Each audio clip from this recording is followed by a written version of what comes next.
Halo semuanya, bagaimana kabarnya hari ini? Semoga kalian sehat walafiat. Anak-anakku semua, mari kita membahas tujuan kedua pembelajaran kita hari ini, yaitu tentang pasar. Jadi, apa saja yang akan kita capai pada hari ini? Setelah kita membahas tentang permintaan penawaran, sekarang kita akan membahas tentang pengertian fungsi dan macam-macam dari pasar. Untuk itu, mari kita lanjut ke materi. Saat ini tentunya di era yang globalisasi, apalagi saat adanya wabah masa pandemi ini, transaksi ekonomi bisa dilakukan melalui online atau bisa dikenal dengan adanya suatu aplikasi marketplace. Ya, interaksi bisa dilakukan melalui internet ya. Oleh karena itu, jangkauan pasar bisa dilakukan kapanpun, dengan siapapun dan dimanapun, serta oleh kesepakatan adanya penjual, pembeli, dan barang yang akan diperjualbelikan walaupun tanpa adanya pertemuan. Nah, maka pasar ini dalam arti sempitnya merupakan tempat bertemunya penjual dan pembeli untuk melakukan transaksi jual beli.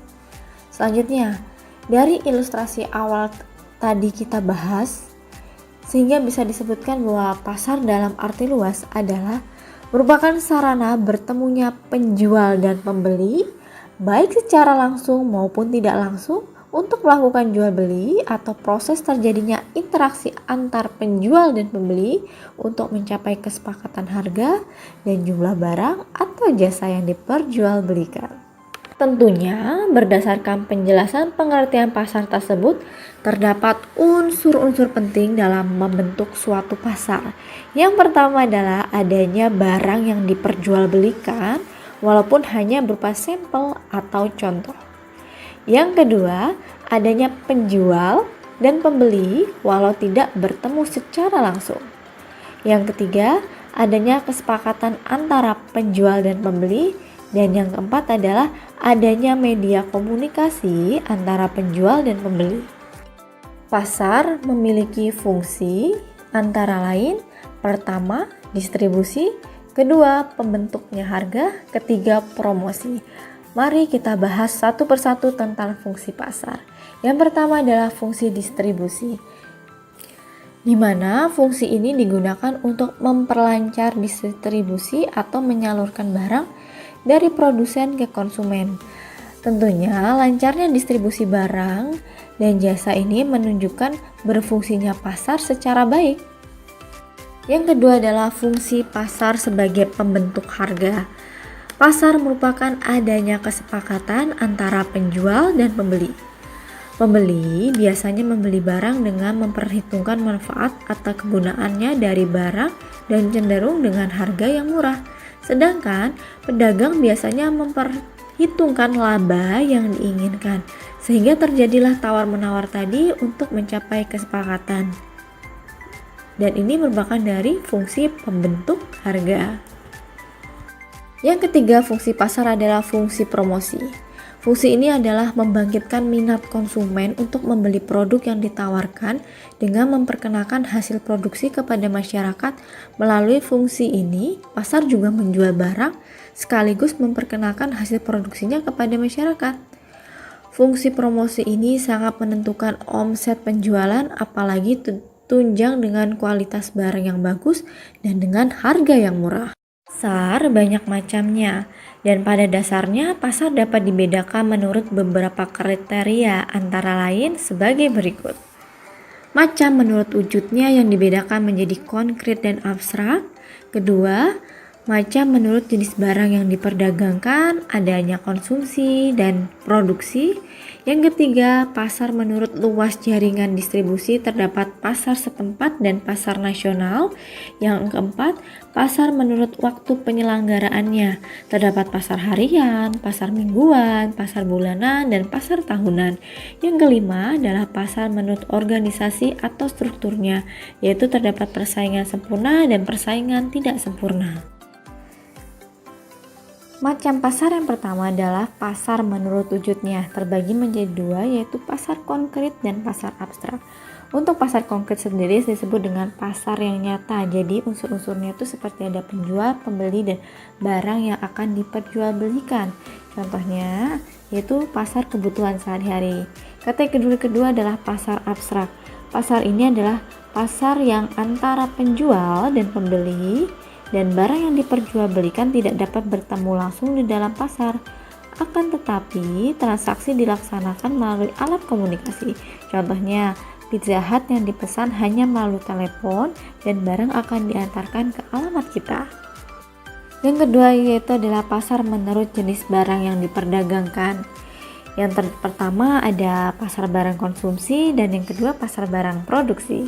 Untuk pasar barang konsumsi yaitu pasar yang memperjualbelikan barang-barang keperluan sehari-hari. Contohnya ada pasar ikan, pasar buah-buahan, dan supermarket atau mall. Yang kedua adalah pasar barang produksi. Nah, pasar ini menyediakan keperluan faktor-faktor produksi seperti pasar tenaga kerja yang merupakan tempat tenaga kerja mencari lapangan pekerjaan. Lalu adanya pasar modal. Yang ketiga itu pasar menurut luas jaringan distribusi. Ada pasar tempat, yaitu pasar yang digunakan oleh masyarakat di wilayah sekitar dan melibatkan penjual dan pembeli di daerah tersebut. Contohnya ada pasar Beringharjo di Yogyakarta yang tepat di Malioboro. Lalu ada pasar Klewer yang berada di Solo. Yang kedua adalah pasar nasional, pasar yang cakupan pembeliannya dalam wilayah suatu negara. Nah, contohnya ada pasar valuta asing, pasar modal, dan pasar bahan mentah. Yang ketiga ada pasar regional. Pasar ini yaitu berasal dari daerah pemasarannya meliputi beberapa negara yang berada dalam satu kawasan. Yaitu biasanya adanya suatu organisasi seperti MEA atau Masyarakat Ekonomi ASEAN. Lalu ada AFTA, yaitu yang ada di ASEAN. Nah, yang keempat adalah pasar internasional. Pasar ini menyediakan komoditas barang dagangan untuk rakyat seluruh dunia. Contohnya pasar karet di New York, pasar Intan di Amsterdam, dan lain-lain. Yang keempat ada pasar menurut waktu penyelenggaraannya, terbagi menjadi 4. Pasar harian yang dilakukan setiap hari. Contohnya pasar induk terdapat di daerah kalian. Lalu ada pasar mingguan, pasar yang dilakukan seminggu sekali. Contohnya ada pasar hewan yang hanya dilakukan biasanya hanya 1 kali dalam seminggu. Yang ketiga pasar bulanan, yaitu pasar yang kegiatannya dilakukan dalam sebulan sekali. Pasar ini ditemukan di daerah industri atau kantor pos. Yang keempat yaitu pasar tahunan atau yang pasar yang diadakan setahun sekali. Pasar ini bersifat nasional maupun internasional. Contohnya PRJ atau Pekan Raya Jakarta. Yang kelima, pasar menurut organisasi atau strukturnya. Terbagi menjadi 2, pasar persaingan dan pasar persaingan tidak sempurna. Pasar persaingan sempurna adalah pasar di dalamnya banyak terdapat penjual dan pembeli yang sama telah mengetahui situasi pasar. Barang yang diperjualkan biasanya homogen atau sejenis. Contohnya ada pasar sayur mayur, pasar buah-buahan, pasar tekstil di Tanah Abang. Lalu kategori kedua adalah pasar persaingan tidak sempurna, yaitu pasar yang penjual dan pembelinya memiliki kebebasan dalam menentukan harga dan jumlah barang yang diperjualbelikan.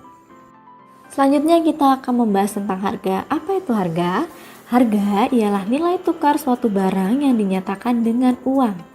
Nah, dalam ilmu ekonomi yang dimaksudkan dengan harga pasar ialah harga yang disepakati antara pihak penjual dan pihak pembeli, dan pada harga ini barang yang diminta sama dengan jumlah barang yang ditawarkan. Harga pasar tersebut dapat disebut sebagai harga keseimbangan. Jadi, karena adanya keseimbangan pada harga jumlah barang yang ditawarkan dan jumlah barang yang diminta itu seimbang. Nah, pada gambar bisa dilihat ya nak ya, ada kurva tentang harga permintaan maupun harga penawaran. Adanya demand atau permintaan dan adanya supply atau penawaran. Nah, kedua kurva tersebut atau kedua garis tersebut saling membentuk huruf X atau bertemu. Nah, pertemuannya ini ada di antara tengah-tengah. Nah, di tengah-tengah ini yaitu pada jumlah barang 30, dan harga barangnya ada di 3.000. Nah, terdapat titik tengah-tengahnya hasil perpotongan dari supply atau demand atau penawaran atau permintaan atau yang disebut dengan harga keseimbangan atau equilibrium. Nah, harga ini adalah harga yang pas, harga yang cocok, yang sesuai dengan kesepakatan bersama antara penjual maupun pembeli. Demikian pertemuan kali ini tentang pasar. Sekian, terima kasih.